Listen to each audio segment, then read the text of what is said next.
The National Institutes of Health invest more than $1 billion in Ohio medical research each year, but the proposed 2026 federal budget could slash that funding. Behind the numbers are people living with devastating diseases, and they rely on this research for hope. So one of them, a college student from Shaker Heights, is a reminder of what's really at stake here. In this joint report by 3 News and Signal Cleveland, Mark-Naymik brings us Connor's story. Every year since grade school, Connor Adams has shaved his distinctive red hair for hope, carrying the commitment and purpose to Ohio State, where he started the university's very first St. Baldrick Foundation chapter. The Shaker Heights native, understanding at an early age, childhood cancer is too big to fight alone. I felt like if I could help other kids, like anyone else, I would do it. But the 19-year-old stands out in another way, not for what he does on the campus of 47,000 undergraduates, but for the research that depends on him. Great, terrific.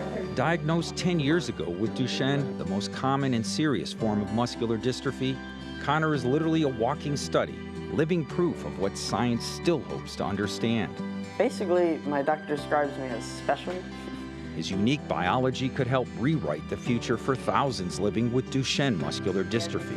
And straighten it all the way, just about. Keep it out there for me. Dr. Kevin Flanagan, director of the Jerry Mendel Center of Gene Therapy at Nationwide Children's Hospital in Columbus, has treated and studied Connor for nearly a decade. I met him when he was about 10 years old, and it was quite clear that he looked different from typical Duchenne. In the old days, before we had any treatment, it was rare for a boy to walk past 12 years of age. And young men would often die by the age of 20 or so because of respiratory or cardiac complications. But not Connor. This was my rec league championship. I was always like slower and I didn't have as much strength as other kids, but I played all the sports like everyone else. I would say I was pretty good at baseball when I was younger. His body produces just enough dystrophin, the crucial protein that stabilizes muscles.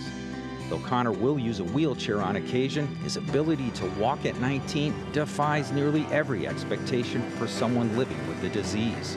So rare that makes him essential to ongoing research. He makes about just over 3% of normal levels of dystrophin.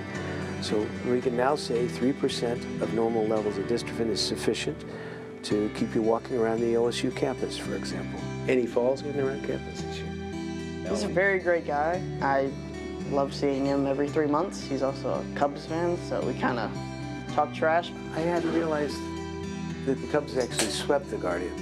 I just enjoy very much seeing him in clinic and talking to him and his family all the time. Flanagan's work and Connor's treatment rely on federal funding from the National Institutes of Health.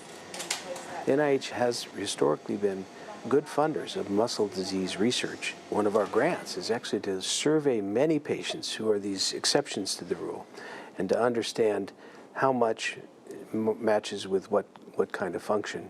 But NIH grants and other federal funding have been on Washington's chopping block. The recent budget will have an impact on operations as well in a difficult way. That's what my doctor is nervous about. Maybe it gets shut down and he can't study my cells anymore. It's difficult to be sure if you're not clear on what your funding will be next year. For investigators and young investigators starting out, the uncertainty is really problematic. Though Flanagan is grateful for decades of NIH support. When I first started seeing patients with Duchenne dystrophy about 30 years ago, I couldn't look any parent in the eye and say that I knew there were things in trials or near trials or in the clinic that would have a really meaningful impact on their child's life and experience. I can easily say that now. It doesn't matter what your political opinions are, because diseases affect everyone, and you need research for these diseases in order to better explain the disease and maybe find a cure. This is when I met Corey Kluber right here. Studying sports management, hoping to run a major league team someday, Connor always looking ahead, continuing to help others despite carrying the burden of a disease that is inescapable. These are the casts I have to wear every single night. At least for now. I know in the back of my mind things could change at any point, but right now I just feel like living whatever life I want to right now. Federal budget cuts now limit what researchers at hospitals and universities can spend on overhead costs. This is expected to slow down research and potentially delay clinical trials and hinder the development of new therapies for Duchenne and other diseases. That's why Connor and his doctor are speaking up to help people see that connection, Russ, between federal money and real results. That is quite a story. I know you've been in touch with Connor for several months. You went to visit him Yes. on campus. How's he doing? It's a big campus. That scared me alone. He's doing great. He remains independent and focused on school and his fraternity. And of course, he's going to see OSU football games. He's planning, like many of those sophomores, to live off campus next year. And he said, you know, in this story, that while in the back of his mind that disease is always there, he is committed to helping others and trying to live his best life, which is probably a philosophy we should all follow. Certainly. Yeah, he's given a lot of people hope because he just keeps going. Yeah, all the best to him. Mark, thank you so much. Thank you, Mark.